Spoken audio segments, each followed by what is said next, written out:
Hello again.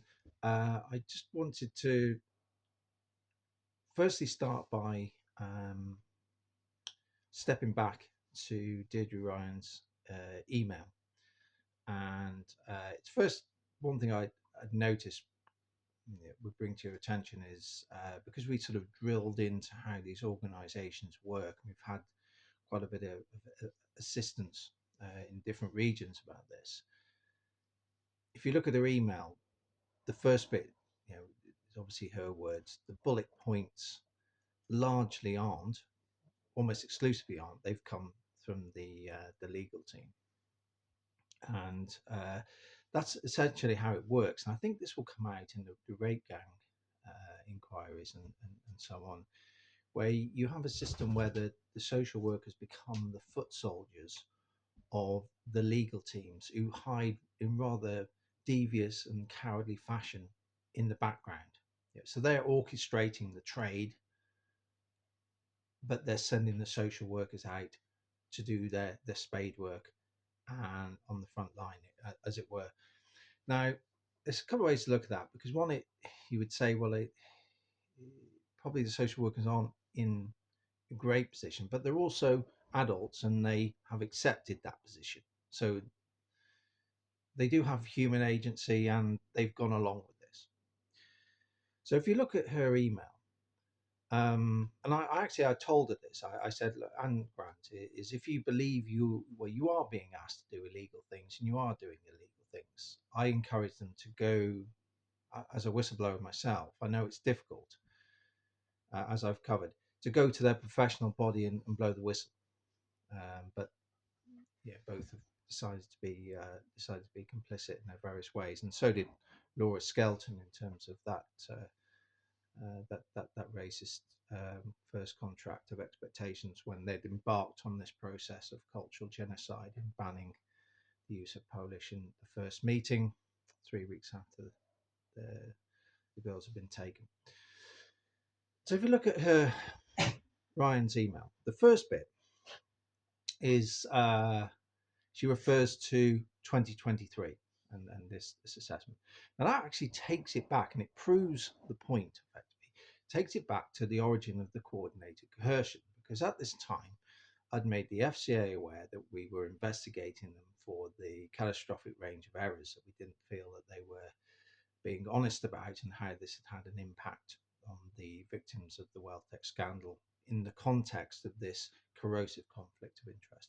We'd also told them we were investigating this trade in children with private equity owned institutions and the corrosive impact that was having on destroying families rather than putting them back together, and this horrible profit motive. We'd also informed South Tyneside Council. I'd also informed South Tyneside Council that we were looking into them and a good deal of other local authorities into this trade. And how it all led to the financial system. So they all knew. So what she's doing here is she's admitting the coordinated coercion, which we know Northumbria Police did in terms of their line of questioning, because they questioned me on a video that didn't name Rachel Hudson, but discussed coordinated coercion. So they effectively have admitted it as well. So we know that. And then if you look at the other aspects of her email, it's essentially a confirmation of what I said. You've got this mass emotional sterilization of children, emotional abuse, destroying their bond with their parents, so you can manufacture them into a long-term cash generative asset to be traded with private equity. So she does a good job of confirming that for us. The other part is she refers to this letter, and we've obviously got a copy of it, and it will be published in due course. The letter that she says is inappropriate is a mother reminding a daughter that she's a Polish citizen and prior to being taken was extremely proud of her heritage, and she had a lot of opportunities to be gained by embracing that heritage and reminding her of her rights as a Polish citizen, access to the Polish consulate. So in saying that is inappropriate, it is a confirmation of the cultural genocide of which they presided over. So, all this does is prove my points. Now, what I want to do now is go back to this statement and the falsified and unsigned statement accepted by Rachel Hudson, which is essentially challenging her on this and saying she's going to be exposed, triggered the police state terror by Northumbria police, who have also admitted that they are involved in the coordinated coercion through their line of questioning. And the time machine question, of course, which I've referenced here. So, one thing they tried to disguise, so they tried to say, older daughter had been feeding these allegations to two what you call friends. Okay, so let's stay with the term friends for now. And there's a boy and a girl. And I won't betray them because they, in my opinion, were horribly manipulated and abused by older daughter. And she was feeding them lots and lots of things and putting them in a position where if I was them, I would have done the same thing because you were she was unloading on them all these false allegations and put them in a position where they really had no choice but to go and talk to their school about it. So I don't blame them for what they did. But remember when I told you there were some notes that we found, almost like journal entries from our older daughter when we sort of tidied her room after she left or was taken. And we found that she had expressed an interest, a liking of the boy. And she'd made some very unpleasant and disingenuous comments about the girl. And of course, she'd said how much she disliked her sister and how it was her prediction that her sister will end up alone. And she's achieved that by bolting from her foster placement and abandoning her at the first opportunity. And there was enough in these notes to to raise very, very serious concerns about what she was doing, saying to how she was using the boy and girl, who now be young adults.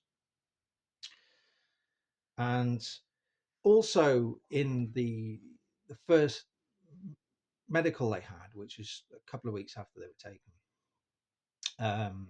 the doctor oversaw that and wrote up notes. She described the boy as a boyfriend, and there was this asymmetry between this perception of this relationship.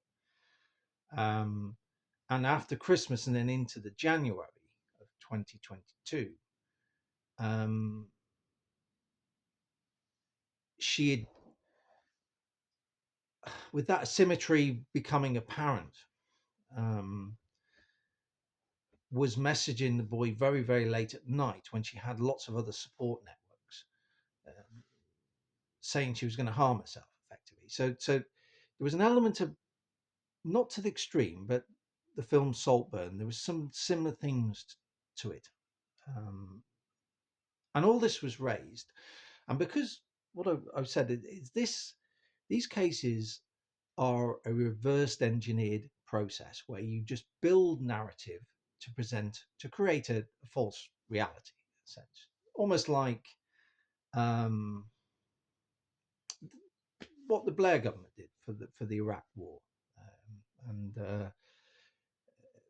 it's quite unpleasant to see how Starmer, when he was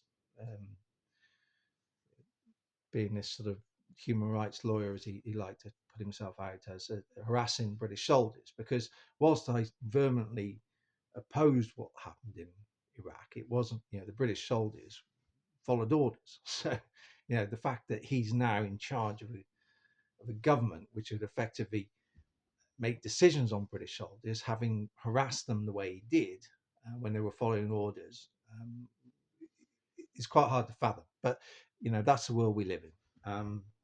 So that's what, and these cases follow the same way. And so, in terms of Rachel Hudson, with that in mind, working, closely with the local authority and what she called professionals, which we'll unravel that.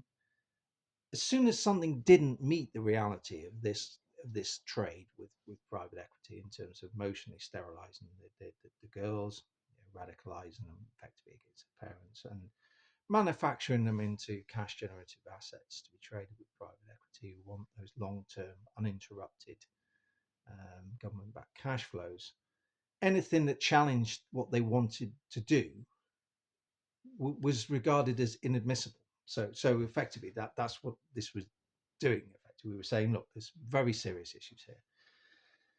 I mean, they tried very hard to get the girl's mother to produce a statement, a witness statement, and she didn't want to do it because I think, pretty sure that she'd seen some issues with older daughter and wanted to shield her daughter from that, and quite rightly so. And likewise with the boy's parents, they'd done something similar, although there was no evidence that they'd been asked to produce statements. But they wanted the girl's mother to, because she was a close friend of the head of pastoral lead at the school, who was the initial carer, and we'll come back to that in the next video. So you can see how these things happen. And you get the impression now that with the Epstein files and so on and so forth, we're really seeing the extent of corruption in Britain, where Britain is really being eaten alive from the inside out with corruption. And you're seeing a state that in some ways it reminds me of what happened. I was always interested in the solidarity movement in Poland in the 80s. And it's not like for like, but it's similar things where you see where, the state was breaking down, the infrastructure was crumbling, there was unsustainable debt. The people had started to see through the nonsense narrative of the government, which is very similar to what's happening in Britain now, although there's not really a central movement in the extent of solidarity in Poland. There's bits and bobs in Britain. And really, when you get to that point, the only thing the state can do is turn on its own people and terrorize them. And that's really what you're seeing in Britain now, is the authorities know that people can see this corruption. They know that it's nonsense, that the narrative is all false. And really all they can do is terrorize us. And that's what's happening. And it's really the end game of a corrupt elite, as it were, who believe you can trade words in the context of narrative and create reality from narrative. And that's really, if you look at Peter Mandelson's career, it's all that. It's all he did, really, is spin and twist. And I think we're coming to the end of that. And I think events in Ukraine will be significant in that respect as well. So that's it for now. I will be back soon.